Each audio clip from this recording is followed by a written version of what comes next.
فيها ايه لما تكون وحيد؟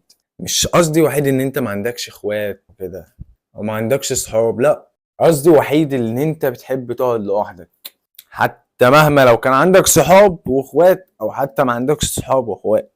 نجاحاتك في الغالب هتيجي لما تقعد لوحدك وتبعد عن صحابك او تبعد عن الحاجات اللي هي بتخليك تتشتت او تمشي في مسارات غلط عن اللي انت عايز توصل له. ففي الغالب نجاحك وقوتك هتيجي وانت لوحدك. وطبعا مش هتيجي وانت يعني مش عشان هتقعد لوحدك يبقى هتيجي كده، لا، من العدم اكيد، لا اكيد بتيجي من ترجع للاسباب.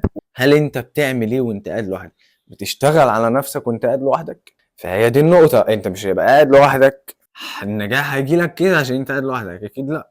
فانا برضو يعني انا من الاشخاص اللي بحب اقعد لوحدي، يعني بروح الجيم برضو لوحدي. اه اكيد لو انت مثلا رايح الجيم او رايح مكان بيبقى معاك حد مثلا بيسليك اكيد.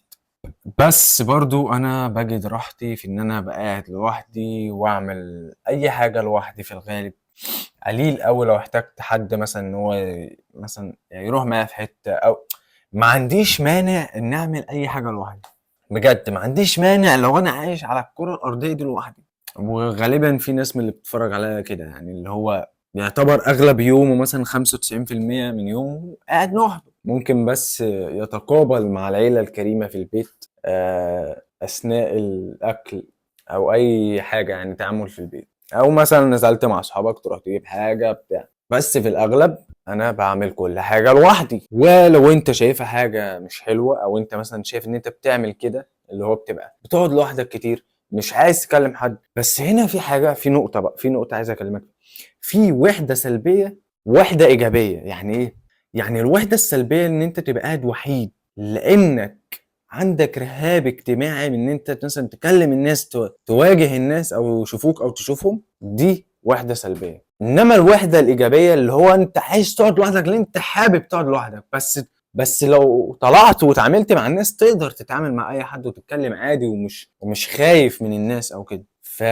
وكمان تقعد لوحدك لاجل ان انت عايز تغير تبقى احسن. فدي الوحدة الايجابية. ففي فرق ما بين الاتنين. فلو انت عندك وحده سلبيه بعد الشر، يعني ما اتمناش لحد انه يبقى عنده الوحده السلبيه اللي هو يبقى عنده رهاب اجتماعي وقاعد على طول في البيت لمجرد ان هو مثلا مش حابب شكله، مكسوف يواجه الناس يتكلم مع الناس. ما اتمناش كده طبعا ليكوا او ليا او لاي حد.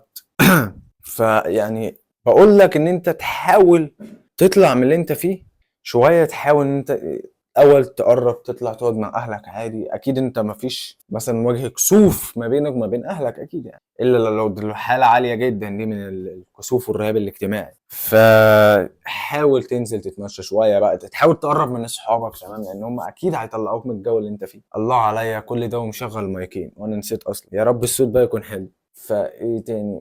بس كده مش هطول عليكم الفيديو دوت ده كان فيديو عن الوحده وان انت تبقى قاعد وحيد. ولو عايزين جزء تاني اكتبوا لي في الكومنتات يا ريت. يعني ده لو انت وصلت لحد هنا وسمعت الفيديو كله يا ريت تكتب لي في الكومنتات لو عجبتك الحلقه ولو عايزين جزء تاني تمام. وطبعا ما تنساش اللايك وما تنساش تصلي على النبي. سلام يا اخواتي، سلام يا اخواتي، سلام يا وحيد.